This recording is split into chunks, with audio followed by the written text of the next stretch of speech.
EVM जो हैं इनमें एक प्रोग्रामेबल मेमोरी होती है।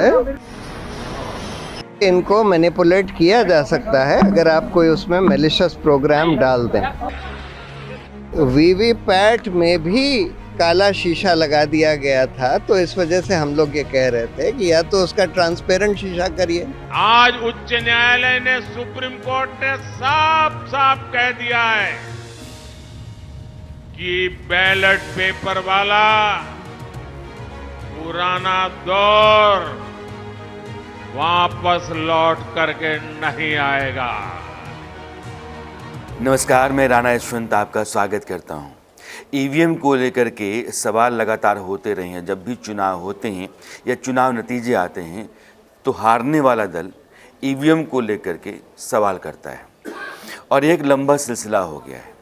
सुप्रीम कोर्ट में ये मामला था और ADR, association for democratic reforms, जो संस्था है, उसकी तरफ से अर्जी थी और अर्जियां कई थी और वो इस बात की थी कि जो भी ईवीएम हैं, आदमी जब वोट देता है तो वीवीपैट ये सबकी गिनती हो, यानी कि जितने वोट डाले गए उन सभी वोटों का मिलान वीवीपैट से करवाया जाए।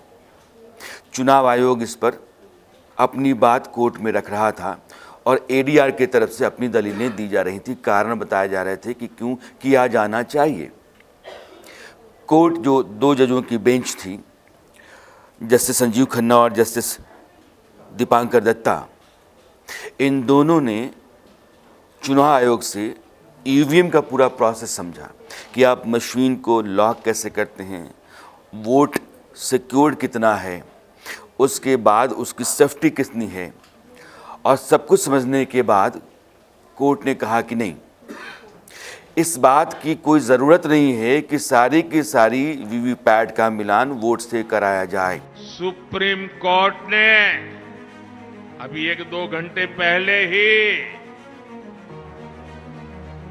मतपेटियों को लूटने का इरादा रखने वालों को ऐसा गहरा झटका दिया है, ऐसा गहरा झटका दिया है कि उनके सारे सपने चूर चूर हो गए हैं। आज उच्च न्यायालय ने, सुप्रीम कोर्ट ने साफ साफ कह दिया है कि बैलेट पेपर वाला पुराना दौर वापस लौट करके नहीं आएगा। जब पूरी दुनिया भारत के लोकतंत्र की, भारत की चुनाव प्रक्रिया की, भारत के चुनावों में टेक्नोलॉजी के उपयोग की वाहवाही करती है, तारीफ करती है, तब ये लोग अपने निजी स्वार्थ के लिए बदनीयत से ईवीएम को बदनाम करने पर लगे पड़े थे। एक लंबी प्रक्रिया है। हाँ, इतना ज़रूर है कि अगर किसी भी कैंडिडेट को शक होता है कि इस जगह पर या इस मशीन में छेड़छाड़ की गई और वोट के साथ खिलवाड़ हुआ है तो वो वहाँ जांच करवा सकता है, खर्चा उसका होगा। हाँ, अगर मशीन में छेड़छाड़ निकली तो खर्च उसका नहीं होगा, फिर चुनाव आयोग खर्च उठाएगा। इस देश में लोकतांत्रिक व्यवस्था और उसकी मर्यादा इस बात पर निर्भर करती है कि नागरिक वोट दे।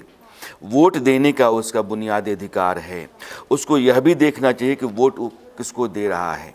इसलिए 2014 के चुनाव से ईवीएम पर जब बार बार सवाल उठने लगे तो यह व्यवस्था की गई कि वीवीपैट को रखा जाए और जब आप उंगली दबाते हैं, मैंने भी आज वोट दिया, तो जब आप उंगली दबाते हैं मशीन पर, फिर सामने आपको उस डब्बे के भीतर स्क्रीन की उस तरफ पर्ची गिरती हुई दिखती है और आपने जिसको वोट दिया है वो पर्ची नज़र आती है। 7 सेकंड के लिए पर्ची सामने रहती है, फिर वो गिर जाती है। कहा यह भी गया था कि पर्ची वोट देने वाले को देना चाहिए। चुनाव आयोग ने कहा कि वोट गोपनीय होता है और गोपनीयता जो है जैसे उसके हाथ में जाती है, बाकी लोगों के लिए देखना आसान हो जाएगा, फिर भंग हो जाएगी और ये ठीक नहीं है। कोर्ट ने सब कुछ जानने, समझने, बूझने के बाद अपना फैसला दिया और कहा कि ये जो तरीका है कि सारी गिनतियां की जाएं। अभी क्या प्रावधान है? तो प्रावधान ये है कि एक लोकसभा सीट, उसमें जितनी विधानसभाएं आती हैं, उन तमाम विधानसभाओं में 5 बूथ्स पे कहीं भी रैंडम मिलान किया जाता है कि यहाँ जो वोट गिरे, ये फर्ज कीजिए कि एक मशीन है, उसमें 1000 वोट गिरे हैं, 1000 पर्चियाँ मिला ली गई। दूसरी मशीन, उसको उठाया गया, उसको मिला लिया गया, तीसरा मिला लिया गया। इस तरीके से रैंडमली हर विधानसभा सीट में 5 बूथ पर मशीनों का वीवीपैट के साथ वोट का मिलान किया जाता है और यही प्रोसेस अभी फॉलो किया जाता है। यह जो अर्जी थी या अर्जियां थीं कि नहीं नहीं सारी की सारी मिलाई जाएं, एक लंबी प्रक्रिया है और सुप्रीम कोर्ट ने सब कुछ जानने के बाद, यह यकीन करने के बाद कि वीवीपैट और ईवीएम इन दोनों के मिलान की जो मौजूदा व्यवस्था है ठीक है और ईवीएम से वोट सुरक्षित है, लोकतंत्र में कहीं भी संदेह करने की कोई गुंजाइश वो नहीं देता है, इसलिए जिस तरीके से वोट होता है वो हो। अब इस बात को प्रधानमंत्री ने अपनी बिहार की रैली में उठा लिया।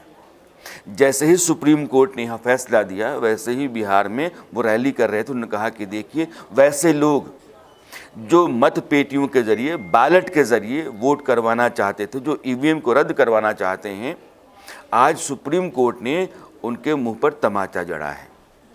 वो एक पाप करना चाहते थे और सुप्रीम कोर्ट ने उस पाप को समझ लिया और नहीं करने दिया। दरअसल जितने भी लोग वैसे हैं जो बैलेट से मतदान देखे हुए हैं, क्या दौर था। बैलेट पर्ची है, पर्ची के ऊपर सील मारना अंदर जा करके, लोग बैलेट बॉक्स उठा करके खेतों में चले जाते थे, बैलेट बॉक्स की लूट हो जाती थी। 2 4 5 गुंडे मवाली पहुंचे और वो बूथ में जाकर के और एक अकेले ही सारी पर्चियों पर वो सील मार देते थे और डब्बे में गिरा देते थे। लोकतंत्र का भद्दा मजाक था बैलेट के जरिए वोटिंग कराना। और आज जो लोग उस समय लूटते थे, वही लोग आज कहते हैं कि नहीं, बैलेट का दौर ठीक था, क्योंकि वहाँ आप पर्ची जहाँ मारते हैं सील, आपको दिखता है, यहाँ भी आप उंगली दबाते हैं तो दिखता है। उस समय गिनती में भी धांधली की गुंजाइश रहती थी और लंबी प्रक्रिया थी गिनती की। उससे बहुत हद तक देश बाहर निकला है। वो लोकतंत्र के खिलाफ एक ऐसी धांधली थी जो लोगों के उस व्यवस्था में भरोसे को तोड़ती थी। गुंडे, मवाली, बवाली, अपराधी, इन सब के लिए एक तंत्र विकसित हो गया था वोट की लूट का, और उन लोगों को नेता पालते पोसते थे। आज की तारीख में ईवीएम ने इंसान को वह व्यवस्था दी है कि आप जा कर के आराम से अपना बटन दबाइए, देखिए आपने वोट दिया और निकल जाइए बिना किसी को बताए। वहाँ आपका वोट दूसरे डालते थे, आपको मारकर भगा दिया जाता था। वो लोकतंत्र, अगर उसमें भरोसा आप करते हैं, इसका मतलब ये है कि आप लूट की उस व्यवस्था में भरोसा रख रहे हैं, क्योंकि आपकी नहीं चल रही है। 2000 से जितनी भी विधानसभाएं और लोकसभा चुनाव हुए, उनमें ईवीएम का इस्तेमाल शुरू हुआ और आज से नहीं है। 1982 में केरल की विधानसभा में 50 मशीनें लगा करके उसका टेस्ट हुआ था। 1998 में जो राजस्थान, मध्य प्रदेश, छत्तीसगढ़, दिल्ली के चुनाव हुए थे, उन चुनाव में ईवीएम का इस्तेमाल हुआ था। बाकायदा उस तरह से संविधान में प्रावधान किया गया कि चुनाव की प्रक्रिया को ईवीएम के जरिए शुरू करते हैं। फिर देश में चुनाव ईवीएम के जरिए होते चले गए और 2014 में जो चुनाव हुए थे ईवीएम के जरिए, उस समय तो कांग्रेस की सरकार थी।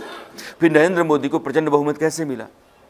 अगर व्यवस्था ही ईवीएम पर नियंत्रण रखती है और व्यवस्था ही ईवीएम में धांधली करके अपने हक में लोगों के जनमत को खड़ा करती है, उनके फैसले को अपने हक में लाके बलात् खड़ा करती है, तो फिर मनमोहन सिंह को तो प्रधानमंत्री पद से हटना नहीं चाहिए था।